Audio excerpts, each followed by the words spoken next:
আমাদেরকে দুটো বাংলো দিয়েছিল আর্মিদের ক্যান্টনমেন্টে, কুমিল্লা ক্যান্টনমেন্টে। তো সবাই যে যার মতো বিছানা করেছে দুটো বাংলোতে। আমি আর ক্যামেরাম্যান মাহফুজ আমরা দুজন জায়গা পাচ্ছিলাম না।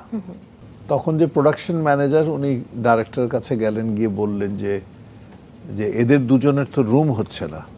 তো উনি কথা বলতে বলতে রুম হচ্ছে না, কোথায় জায়গা দিবি দেখ। হঠাৎ করে টার্ন করে দেখে সামনে একটা বারান্দা। বলে বারান্দাটা বড় আছে, এখানে খড় বিছিয়ে বিছানা করে দে। বিছানা করে দিল, আমি আর মাহফুজ সেখানে ঘুমালাম।